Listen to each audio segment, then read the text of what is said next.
Hey guys, Sean Seitz here. I'm an employment facilitator from Employabilities. We help people with barriers find employment. One of the tools we use today in this competitive market is LinkedIn. It helps employers and employees be able to connect. It also helps you be able to find and get the recommendation that you need to be able to get that dream job that you've been wanting. LinkedIn is a great social media tool for you to use because it'll keep a record of everything that you've done at your previous work experience, volunteer experience, education, and certificates. It'll help you to be able to see where your friends work so that you can ask them to give you a reference. And it will also help you be able to search for new jobs that are on the market. And managers will be able to see your profile and see what your experiences are and how they align with their positions. Okay guys, let's dive in and start learning how to use LinkedIn. There's a couple of things that we're going to look at. Creating a profile, a photo, headline, summary, work experience, volunteer experience, and education slash certificates. So the first thing that you want to do is pick a personal photo of yourself wearing clothes that you normally wear to work.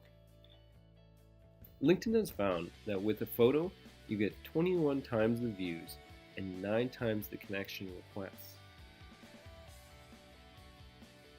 Be sure to avoid grammatical errors. They're sloppy, and just like on a resume, it's unprofessional. After doing your profile and your headline, you then just put in the industry or your current position. Place in your education, your country, and your postal code.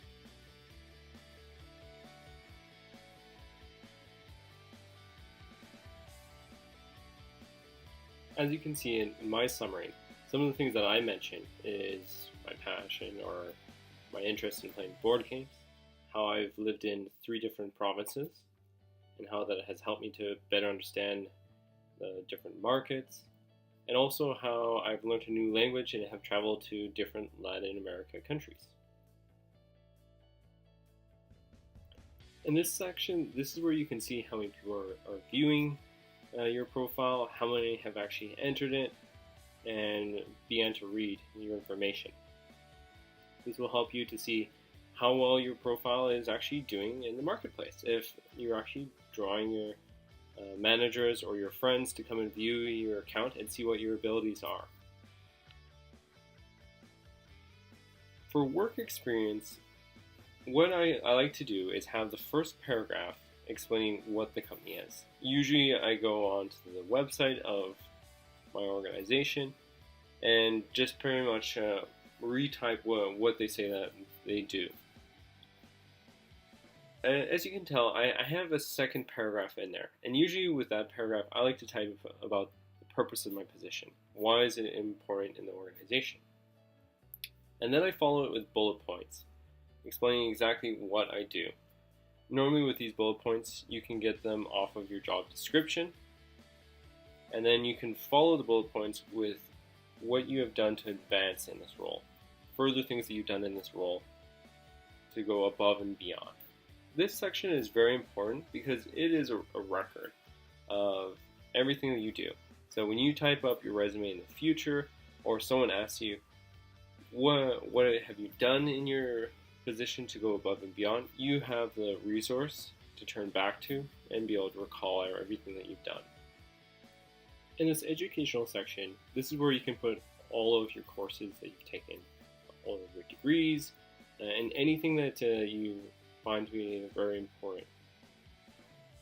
This is a great place where you can mention and keep a record of all your courses, what you learned from your program, give a description of your program, even show some of your products. I put a video up of one of my assignments that I did to show my video film capability. Volunteer experience is next. If you don't have a lot of work experience, you definitely want to highlight your volunteer experience. Follow the same format as the work experience. You have a paragraph explaining what is the organization and what they do, and then you follow it with bullet points of exactly what your role is. Then if you want to add additional bullet points to show how you went above and beyond the role. Employers definitely look at volunteer experience and see it as being just as important as work experience. The reason being is because you're giving your time freely to help out a cause or an organization. You're not getting paid, so it's showing your passion and your determination to do a great job. Skills and endorsements is next. This is a section where you can name all the different types of skills you have. You select them and you post them, and your friends and acquaintances and connections can go on and actually endorse you for the skill.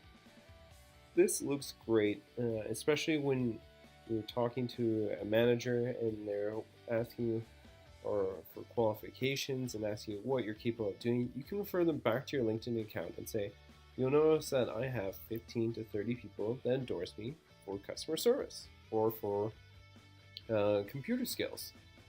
What is better than actually having people validate your skills? Now, this last section is accomplishments.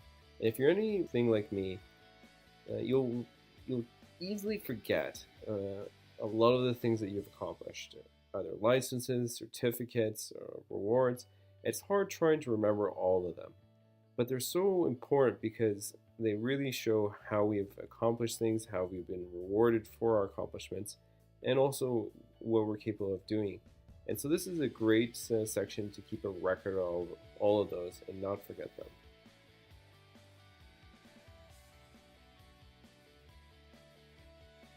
If you like my video, please share with others and subscribe below.